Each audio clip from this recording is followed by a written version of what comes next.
Hindi lang premyo overload dito sa unang hirit. Overload din sa sarap ng almusal natin plus chikahan. Oh, tama ka dyan, Miss Lynn. Ito nga ang paborito nga nating sinigang. At pares, pinagsama ang sarap sa sinigang pares overload. Naku, this is it, partner Kaloy.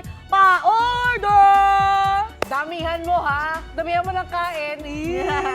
Cute-cute. Laka na cheeks.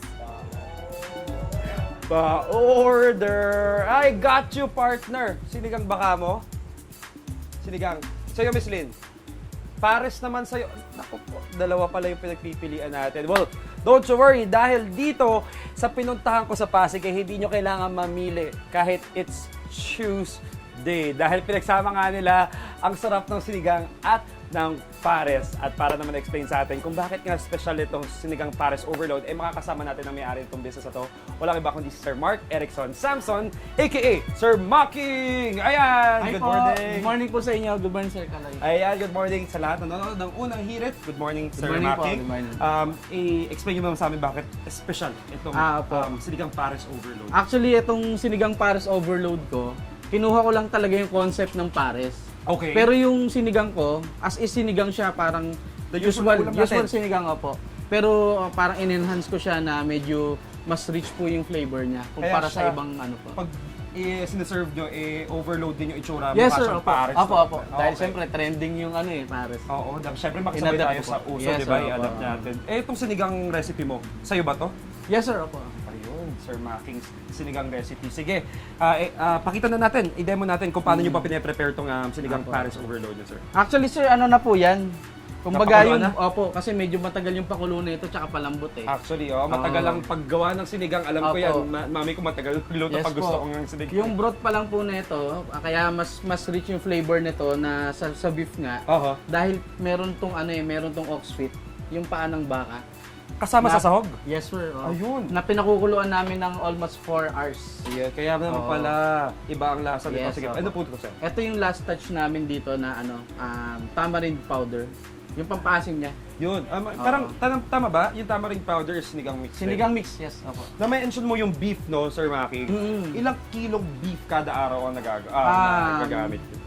All in all siguro ng meat na ginagamit namin per day, umaabot ng mga 70 kilos to 80 kilos. Marami-rami. Opo. At talaga namang pinipilahan kayo. Yan ang Opo. naging trending dito, no? Sir Maki, ano pong next na ginagawa nyo?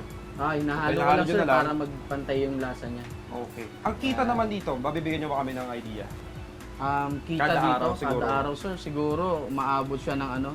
Sa ngayon sir kasi kaka-trending pa lang namin eh. Yes, dahil Oo. usong-usong nga itong Paris overload. Opo, umaabot siguro sir ng mga 6K to 7K na malinis na po.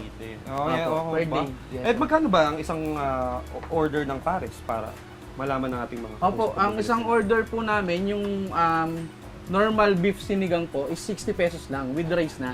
Okay, pero pag overload, Pag overload, 120 pesos po, may kasama na siyang lechon kawali, chicharong bulaklak, ayun, yung mga gulay. toppings. Yes sir, opo. Kaya Tsaka siya yung naging overload. naka-unli taba na siya, unli rice, tsaka unli sabaw. Ayun, so na-mention mo yung mga toppings, so may lechon kawali, chicharong bulaklak, taba, laman, Yes, at sir. saka may gulay. Siyempre, it's not sinigang without gulay. Yes. opo. Okay, alright. So after mong halu-haluin to, sir, ano na po ang next natin? Ayun, ready na po siya. Ba, para sir, sa ano. okay, Yes, sige, sir. pwede ba isali natin para matikman natin Ay, ito okay nga po. namang sinigang Ito, Paris may overload. sinunda na tayo dito na ano. Ayun! Lagyan lang natin ng mga 2 pieces. Ito sir, tinatanong namin kung kumakain kasi yung iba hindi talaga kumakain ng ng okra. Ako kumain ng okra. Yung taba, Oo. medyo alanganin tayo kasi yung mami ko naka-monitor. Sabi ng mami ko, piniem niya ako, anak, tingim-tingim lang ng taba, wag mong kakainin. Yung kalusugan. Pero, syempre, minsan, di ba, nakaka-guilty opo. kumain pero masarap din naman talaga kasi Yes yung sir, taba. opo. Hinay-hinay lang mga kapuso dami. Syempre, we have to watch out for our health. Kailangan nating nag-enjoy but with limits. Okay, ayan. Uy! Ganito na siya sir. Nam, Ito yung nam, nam. overload namin. Kukuha na ako ng kutsara dito. Mainit, kaya ko bawakan naman to. Medyo mainit sir. Wait lang, sige. Sige sir, ganito Patong ako. na lang natin dyan kasi baka mapaso tayo, mainit. Kuha tayo syempre ng ano. Ano bang solid dyan? Ayan sir, chicharong bulaklak. Shish. Kakagat lang ako dahil Init sir kain tayo. Kita niyo yung usok?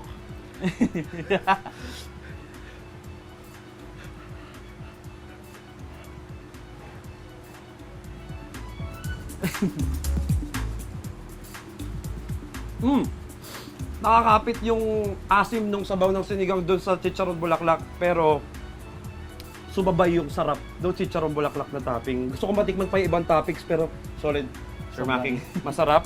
At talaga namang hindi ka malilito kung ano pipiliin mo. Pwede mong i-go ang sinigang, pati pares dito sa kanilang sinigang pares overload. Maraming salamat, Sir Maki. Maraming salamat, sir, talaga. Mga kapuso, para sa iba pang food finds, tutok lang sa inyong pambansang morning show kung saan laging una ka. Unang hirit